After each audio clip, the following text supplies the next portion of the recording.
Allah menginginkan tuntas persoalan itu. Jangan ada lagi pelecehan pada perempuan.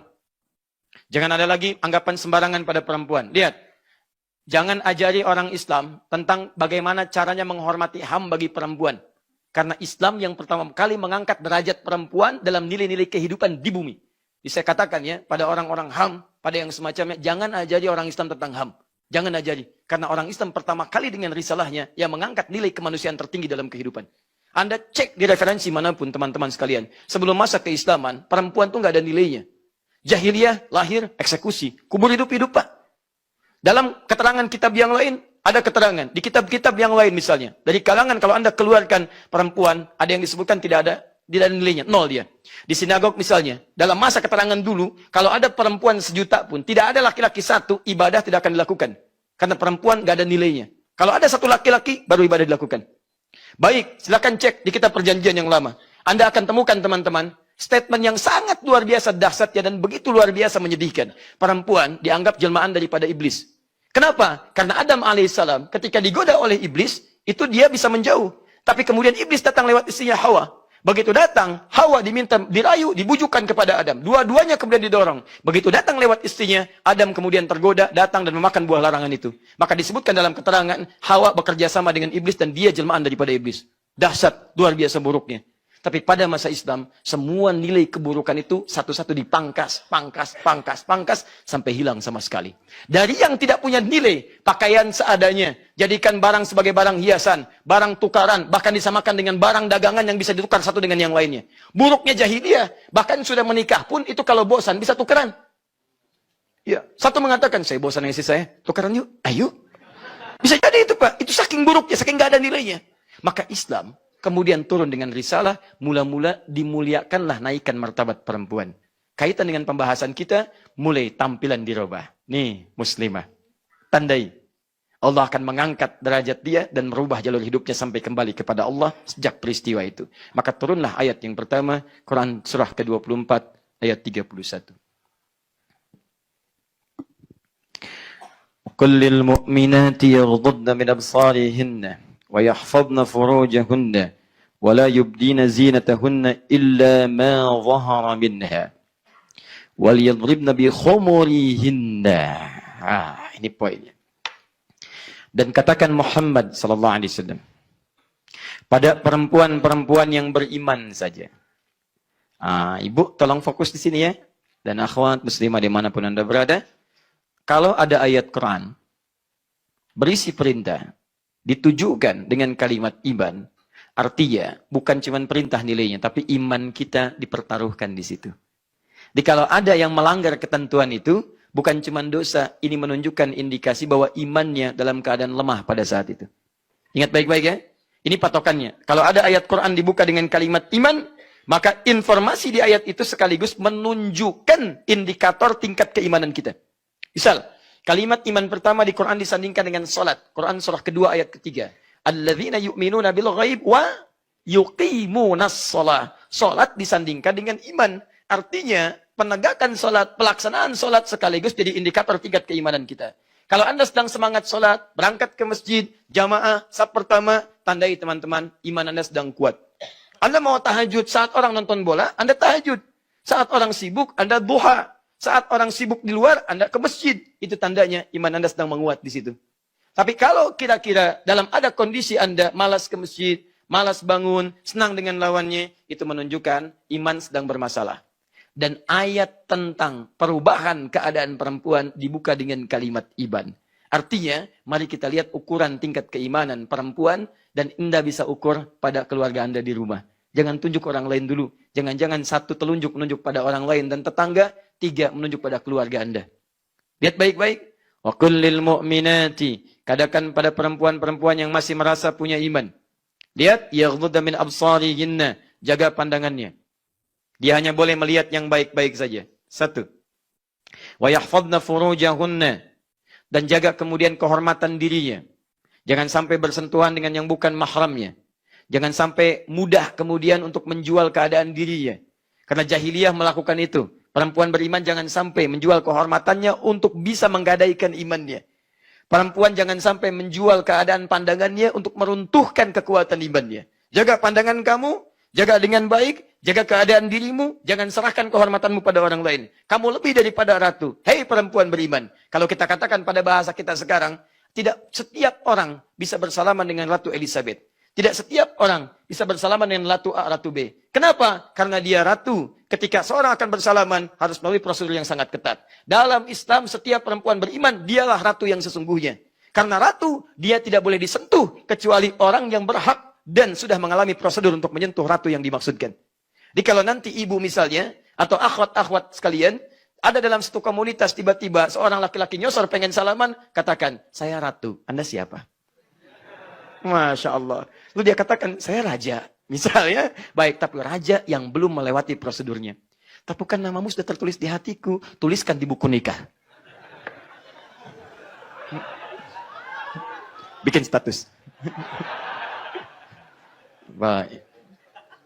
Iya, bikin status. Jangan cuma keterangan cepat bohong-bohongan.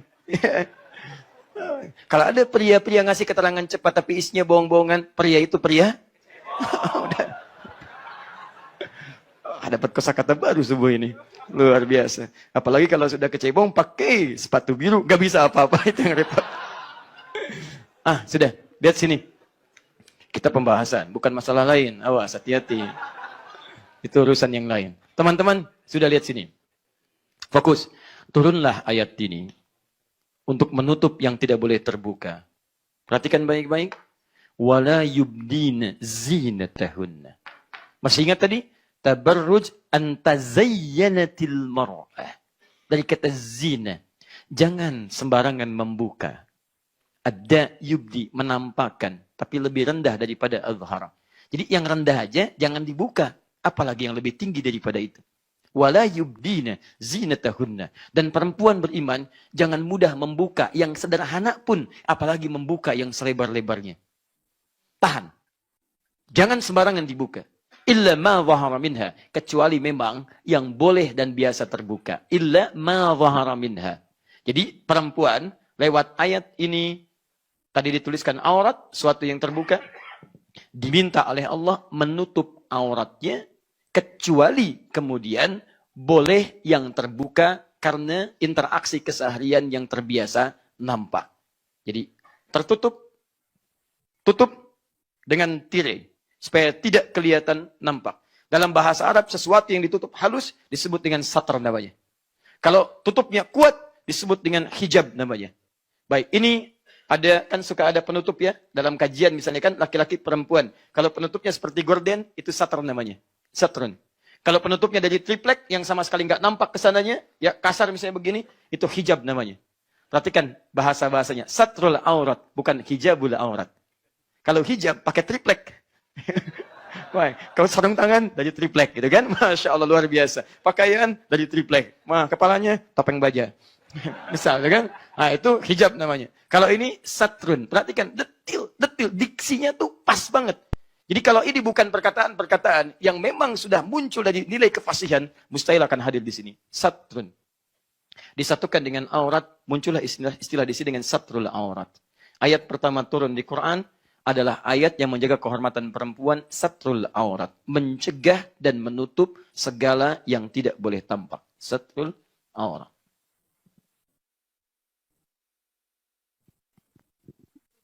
Fokus. Pertama, kata Quran, tutup semua. Kecuali yang biasa nampak. Nah, satrul aurat, di sini, teman-teman sekalian dibagi dua bagian. Pelan-pelan. Satrul aurat, nanti auratnya dibagi pada dua bagian. Pertama ada aurat satrun. Aurat satrun, aurat yang ditutup. Jadi memang normalnya, mau dilihat orang, mau tidak, tutup. Tutup. Karena ada hal yang tidak nampak, yang biasa ditampakkan jadi nggak enak. Harusnya memang nggak boleh tampak. Misal, dari batas pusar sampai dengan ke bawah. Ada orang, nggak ada orang, tutup. Karena walaupun nggak ada orang, Anda nggak akan enak tampil tanpa busana. Ya, bedakan. Bedanya antara hewan dengan manusia. Hewan itu nyaman tampil tanpa busana. Manusia nyaman tampil dengan busana. Makanya kalau Anda misalnya punya, atau iseng-iseng ke kebun binatang. Atau Anda punya peliharaan misalnya. Anda punya monyet peliharaan. Anda pakaikan misalnya pakaian, dia nggak akan gerah dengan itu. Karena dia tidak akan merasa nyaman karena kebiasaannya tanpa pakaian. Silakan cek lagi, misalnya Anda punya ayam peliharaan. pakaikan kemudian pakaian khusus ayam. Dia akan gelisah karena merasa tidak nyaman. Mau berkokok, kehalang. Mau gerak, kehalang. Karena biasanya tidak berbusana. Begitu binatang dikasih busana, jangankan andanya, hewannya pun gak akan nyaman. Jelas ya? Baik, sebaliknya manusia bedanya akan gak enak tampil tanpa busana. Akan gelisah dia, gak nyaman. Silahkan cek kalau tidak percaya. Anda dalam keadaan tanpa busana, itu gak akan nyaman. Minimal ada tubuh yang harus ditutup. Makanya kalau ada misalnya perempuan atau laki-laki, terlebih laki-laki misalnya, senang tampil tanpa busana, maka ada masalah dalam kejiwaannya. Ada masalah. Karena tertukar antara sifat hewani dengan sifat kemanusiaannya. Paham sampai sini? Saya sarankan jangan berlomba membuka-buka diri. Karena binatang lebih jagoan di situ. Ya. Nah sekarang jadi ada yang dinamakan aurat satrul aurat. Artinya menutup keadaan diri dalam kondisi apapun, tampil dalam keadaan tertutup. Bahkan dalam kondisi, dalam kondisi tidak bersama orang lain. Itu normal. Kita tidur berpakaian, kita duduk berpakaian, sekalipun tidak ada orang lain. Itu namanya satrul aurat, menutup yang terbuka. Ada yang kedua, auratun nazar. Aurat an-nazar. Bukan sekedar nutup biasa, tapi ditutup dari pandangan-pandangan yang tidak biasa. Nazar itu pandangan. Auratun nazar.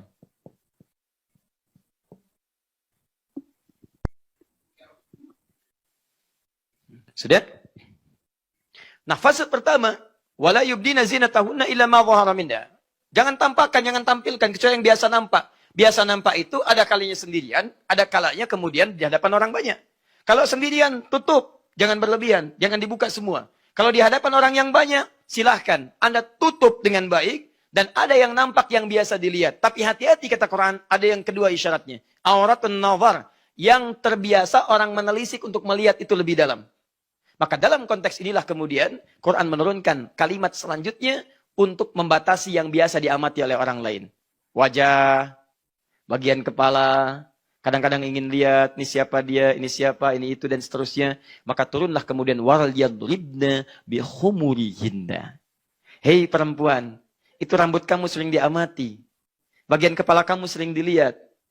Bagian leher kamu sering nampak, kelihatan, sehingga jadi tertarik sebagian orang. Mulai hari ini, tolong tutup itu dengan kerudung. Wal yadribna bihumurihinna. Turun ayat kerudung.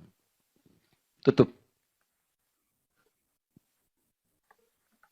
Kerudung. Ya. Lihat fasenya. Lihat fase awalnya. Tidak langsung kemudian pakaian menutup keseluruhan terlebih dahulu. Kerudung. Tapi tidak sampai dengan kerudung saja. Karena ada kalimat juyubihinna. Sampai ke batas bagian tubuh. Tubuh bawah artinya menutup leher. Jadi yang diminta oleh ayat ini bukan sekedar kerudung bungkus. Bukan. Anda tahu kan, kalau misalnya ada barang dibungkus, bungkus. Jadi gitu kan. Tidak, ini bukan cuma bungkus. Bedakan bungkus dengan tutup. Kata Quran, tutup dengan kerudung sampai melewati lehernya.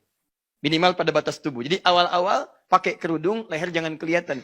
Jadi jangan sampai kemudian kerudung dipakai begini, lehernya nampak begini misalnya. Jelas ya? Nah ini fase awal ayat pertama turun. Saya bacakan satu keterangan yang sangat baik sekali. Saya simpulkan di sini. Ini pada hadis riwayat Al-Bukhari. Nanti teman-teman saya coba titipkan ini ke panitia. Jadi nanti bisa dikopi oleh teman-teman sekalian di kesimpulan 4 mazhabnya. Nanti saya bacakan di akhirnya. Baik, saya langsung bacakan. Lihat di Al-Bukhari nomor hadis 4759. Ya, saya bacakan hadisnya. Lamma nazalat hadhil ayat wal yadribna bi khumurihinna ala juyubihinna. Ketika turun ayat ini tentang kerudung tadi, akhadna uzrahunna fashaqqahunna min qabal hawashi fakhtamarna biha. Maka ketika ayat itu turun, semua perempuan-perempuan beriman ingin membuktikan keimanannya di hadapan Allah. Maka mereka berebut mencari kain-kain yang mungkin didapatkan. Bahkan disebutkan di sini min qibalil hawashi, tidak sedikit dari orang yang perempuan yang merobek kain selimutnya hanya untuk sekedar membuktikan imannya di hadapan Allah Subhanahu wa taala. Anda bayangkan sifat orang-orang beriman pada masa itu. Begitu turun ayat, nggak nanya. Kok ditutup ya? Ya. Kok begini ya? Ya. Kok begitu ya? Ya. Baik teman-teman, tiba-tiba apa yang terjadi? Yang jadi pertanyaan mereka hanya satu. Apakah keimanan saya benar diakui oleh Allah Subhanahu wa taala atau tidak? Maka mereka berlomba membuktikan keimanannya. Bukan masalah kerudungnya. Bukan masalah kerudungnya, tapi masalah imannya, itu poin pentingnya. Ya, itu yang penting saya dapat pengakuan dari Allah. Mau kerudung begini, kerudung begitu, itu persoalan yang lain. Maka ada yang merobek selimutnya, ada yang merobek spraynya, ada yang merobek kainnya. Demi apa? Demi membuktikan keimanan di hadapan Allah Subhanahu wa taala. Zaman dulu nggak punya kerudung, robek selimut. Zaman sekarang kerudung apa model yang tidak ada? Kerudung apa? Sekarang terbentang. Zaman dibebaskan dari keburukan, dilindungi kehormatan, semua mencari barang untuk membuktikan keimanannya. Sekarang barang semua terbentang dan tidak ada alasan bagi perempuan-perempuan beriman untuk menghindari nilai-nilai yang seperti itu. Teman-teman sekalian, saya kembalikan. Jadi mereka kemudian pakai itu untuk menutup bagian kepala sampai dengan ke bagian lehernya. Jelas sampai sini? Di fase pertama, turun ayat tentang kerudung. Ini. Cepat, dan ini bagian terakhir. Kemudian, kejadian mulai tampak. Maka Allah. Ada satu peristiwa. Zaman dulu, bahkan awal keislaman, tidak ada toilet umum. Itu masalahnya. Jadi kalau ingin buang hajat, rata-rata ke kebun kurma. Datang ke kebun, hajat tuntas, kembali. Persoalannya, yang hidup bukan cuma laki-laki, ada pula perempuan. Jadi begitu keluar, kadang-kadang seringkali mendapatkan pelecehan, walaupun sudah ada tandanya. Dari siapa pelecehan itu? Muncul dari kalangan orang-orang yang hidup pada masa itu, dari kalangan preman-preman Madinah. Umumnya orang-orang Yahudi pada masa itu. Di zaman Nabi, awal-awal ada preman, Pak. Jadi bukan cuma sekarang saja. Jadi kalau sekarang ada preman lagi, dia ketinggalan, telat. Telat, luar biasa. Kuno berapa kuadrat? 16 kuadrat ya. Alhamdulillah.